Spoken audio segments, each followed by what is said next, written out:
Hello and welcome to this edition of Tour Confidential on Golf.com. I'm Jessica Marksbury, joined today in our New York City studio by Golf Magazine's Jeff Ritter and Golf Magazine senior writer Josh Sens via Skype.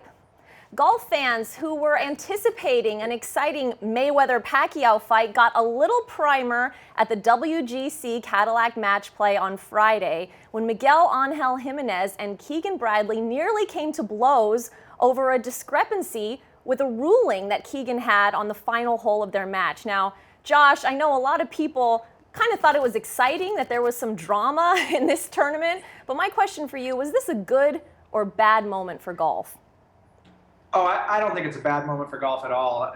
So often we hear guys get criticized for being too robotic, too passionless, especially the Americans when it comes to comparisons with the Europeans in match play. I think a little fire in the belly is good. I mean, it probably didn't end up looking so good for Keegan Bradley's caddy in the end, with all the stories about him mocking and the video catching him mocking Angel Jimenez's accent. But other than that, I don't think there's anything wrong with a little feisty tete-a-tete in the course of a match play. That the match didn't matter almost made it more interesting. I mean, these were guys who were really playing for pride and competition, not playing with any money on the line in that way. And so I think there's nothing wrong with it. All right, Josh, understand where you're coming from, but Jeff, obviously, fire and passion is one thing. But I think Miguel was well within his rights to question the ruling that Keegan is getting. They are playing match play. It was, although meaningless, he was only one up heading into 18. I mean, he could have, have the match. It was kind of an important moment in their match. So, I don't think Keegan was really right to be criticizing him, Keegan or his caddy. Well, I think the problem might have been the tact that Miguel used when approaching Keegan and his caddy that rubbed them the wrong way. I mean, the microphones picked up Miguel telling Pepsi to shut up.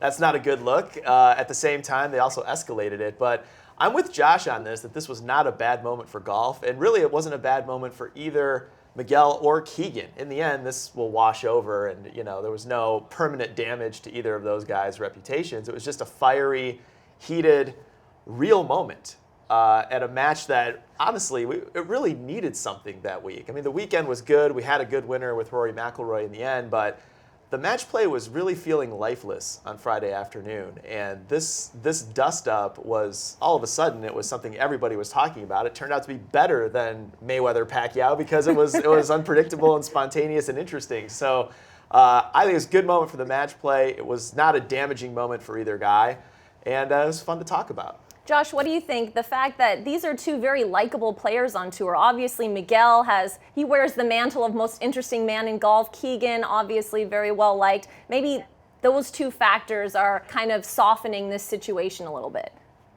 Yeah, and it's why I hear that Bob Arum is now working on a $200 million pay-per-view rematch. It should be exciting.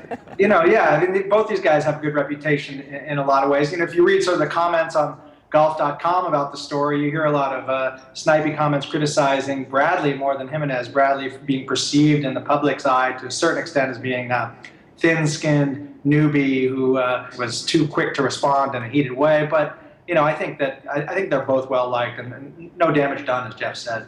And Jeff, no matter who's in the right and who's in the wrong, the fact is this came from match play. We need more match play in our lives in the world of golf because that's what kind of creates this head-to-head intensity and passion. That is maybe the moral of the story, is that the most interesting things seem to happen right now in match play golf. It brings out the best, and maybe it brings out the ugliest sides of competitors, but it's a lot of fun. And even it says a lot that this was a match that had no ramifications on the tournament as a whole. I mean, both guys were 0-2, they were going home, and they still cared so much about beating the other person that this happened on the final hole of their match.